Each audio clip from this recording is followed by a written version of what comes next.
The Deathworld delusion. They called their planet a Deathworld. We called it propaganda. I wish I had been right. Field Marshal K.L.Y. Rock of the Varn Dominion, last recorded log. The stars above Zyther's edge burned cold and silent, a sea of scattered diamonds beyond the war-torn planet. Field Marshal K.L.Y. Rock, commander of the 9th Dominion Legion, stood upon the command platform of his flagship Varaxis Prime, staring at the tactical holomap of a blue-green world below. Earth. The infamous Deathworld. He scoffed. Overrated, he muttered, tail twitching in irritation. A primitive rock with oxygen and delusions of grandeur. The command chamber echoed with metallic resonance. His lieutenants, lean, gray-scaled Varn officers with dark, slit-pupiled eyes, glanced at one another nervously. No one contradicted the general, not openly.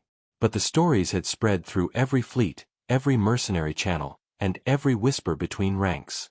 Humans. The feral apex species. The only known civilization to have risen on a Class 7 Deathworld and then taken to the stars. Still, K.L.Y. Rock didn't believe it. He'd seen Deathworlds before. Harsh, volcanic planets with aggressive fauna and toxic storms. What made Earth so special? To him, the human myth was just psychological warfare, a story humans spread to keep the galaxy afraid of them. The Council exaggerates, he said, fangs clicking. They're warm-blooded primates who learned to shoot things. Their history is violent, yes, but so is every predator's. They bleed, they burn, they die. His second-in-command, Terrell, hesitated. Permission to speak freely, my general? K.L.Y. Rock's crest flicked upward. Permission granted. Terrell's voice lowered. Our scouts report resistance. Human strike teams have been seen on 3 continents. They're not using standard formation warfare. They vanish, and then reappear behind our lines. They strike during storms, when our sensors are blind. K.L.Y. Rock smirked. Guerrilla tactics. The last defense of prey. But in truth, he'd seen the reports. Entire armored columns disappearing overnight. Outposts overrun without warning. Soldiers found days later, alive but shaking, whispering one phrase over and over. They don't stop. The general dismissed it as fear. Weakness. Dominion soldiers were disciplined, efficient, and genetically bred for conquest. Humans were unmodified, biological chaos, and that chaos, he believed, was their weakness. He'd soon learn how wrong he was. 2 days later, surface of Earth, Sector 9. Ash fell like snow over the ruined outskirts of New Pretoria. K.L.Y. Rock's boots sank into the blackened mud as he stepped out of the troop carrier, his exosuit gleaming under stormlight. The air smelled of ozone and blood.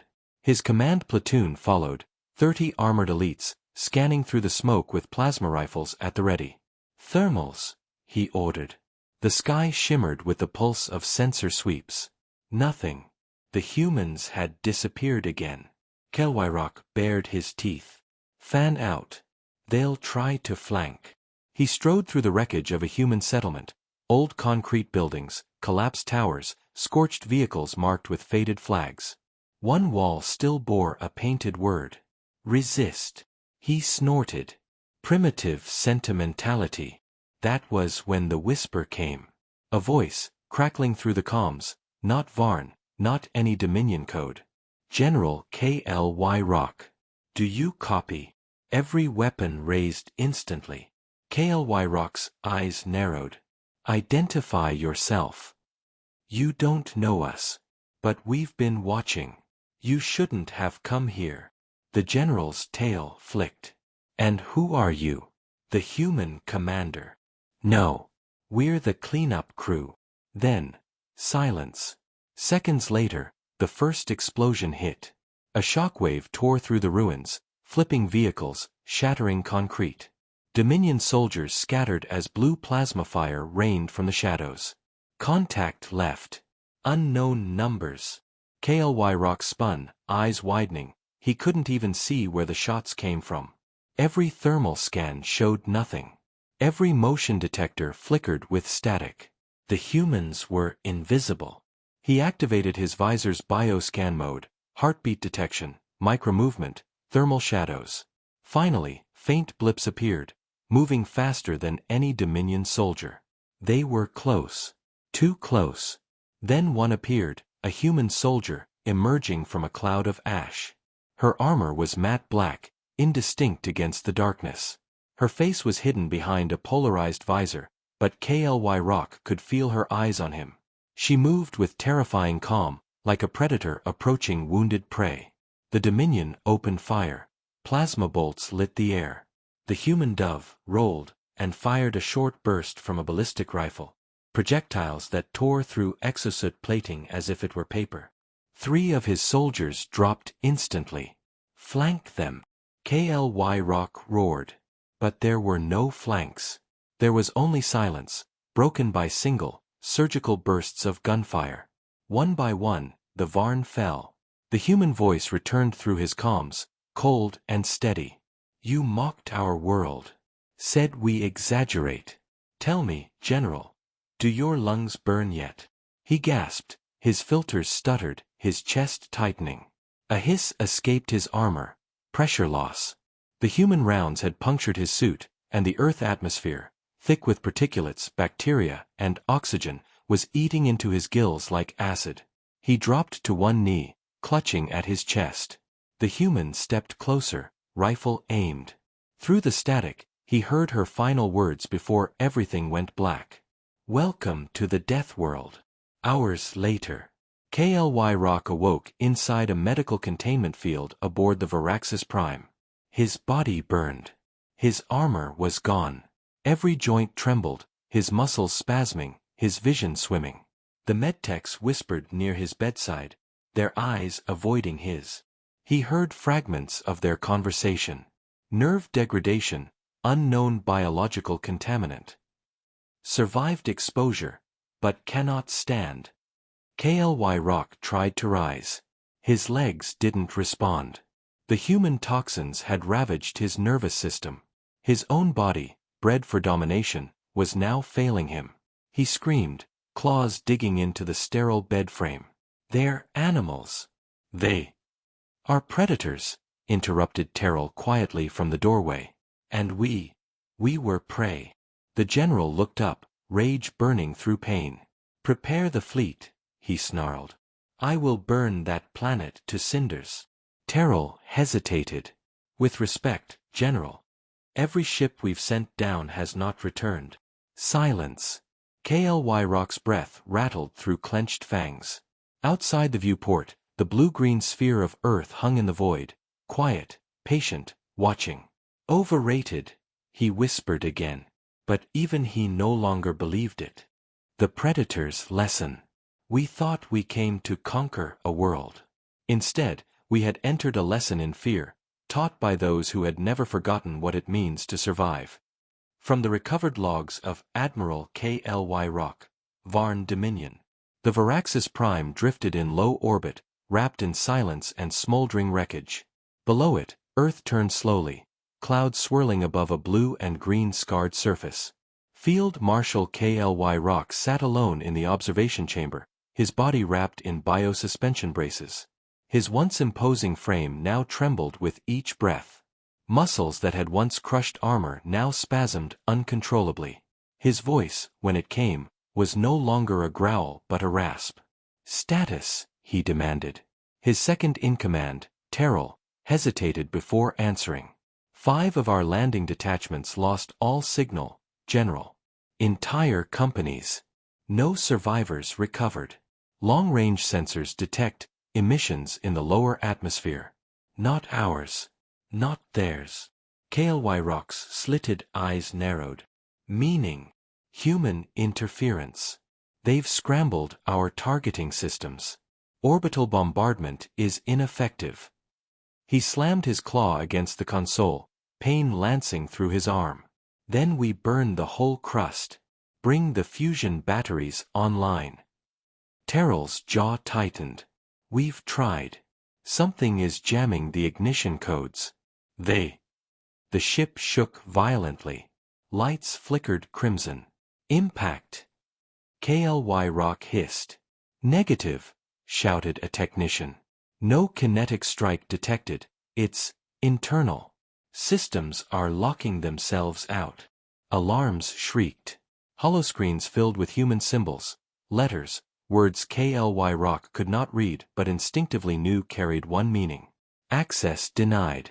Then, a voice, human, calm, mocking, echoed through every ship in the fleet. Dominion Command, this is an automated response from Earth Defense Grid. You are trespassing in restricted orbit. Your presence is considered hostile. You have violated Article 0 of the Human Preservation Accord. The voice paused, the static sharpened, and then came the words that froze the bridge crew's blood. Termination protocol authorized. Orbit falls. Outside, the void erupted. Beams of light speared from Earth's poles and equator, not lasers, not plasma, but streams of magnetized tungsten slugs, accelerated at near-relativistic speed. The first wave struck the Dominion escort frigates. Their shields flared white-hot, then collapsed in silence. Hulls bent inward, torn open by invisible fists. From the bridge, KLY Rock watched his ships vanish one by one, not in flame, but in quiet implosions, as if the universe simply erased them. How? He whispered. Planetary defense batteries, Terrell said, trembling. But, the scale, it's impossible. We mapped no orbital cannons, no defense network. They hid it, KLY Rock breathed. Beneath the storms. Beneath the oceans. The Deathworld defends itself. The next salvo ripped through the formation. His fleet, 38 ships strong, was reduced to 12 within minutes. The rest burned as falling streaks across Earth's night sky. Communications flooded in, screaming voices, static, death. Can't eject. AI in control. They're inside our network. Inside. KLY Rock's mind froze. The humans weren't just attacking physically. They were inside the Dominion systems. A new message blinked across his command console. Would you like to surrender control? He bared his fangs and hissed, "Get that off my screen." But every attempt to shut it down failed. Every override returned the same phrase. Would you like to surrender control? One of his officers screamed as their console began melting, literally burning from within as human cyber warfare programs turned Dominion systems against themselves. Smoke filled the bridge. KLY Rock's breathing grew ragged. Evacuate the lower decks, he barked. Get us out of orbit. Retreat. But even as he spoke, he knew it was too late. The human signal. Through the chaos, Terrell stared at a new reading on the holomap. General, there's something else. A signal. Coming from Earth's surface. KLY Rock turned. Destroy it. Negative, it's not broadcasting through normal channels. It's in the gravitational spectrum. He frowned. Explain. Terrell's voice faltered. It's encoded in the planet's magnetic field. They're using Earth itself to transmit. Before KLY Rock could respond, the ship's AI speakers crackled, and human voices filled the room once more. This time, it wasn't a warning. It was a recording. To any who come here with conquest in their hearts, know this. We are the children of fire and famine, of ice and storm. We were not born to peace. We were born to endure. You do not frighten us. You only remind us what we used to be. The message repeated, echoing through the burning fleet, ancient words, likely centuries old, recorded during humanity's first contact wars. Every alien listening felt the same chill, as if something beneath the surface of that planet had awakened again. KLY Rock's claws trembled. End transmission. Impossible, Terrell whispered. It's not coming from one point.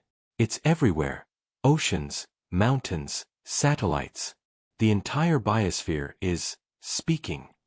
The fall of the Varaxis Prime. A flash split the void.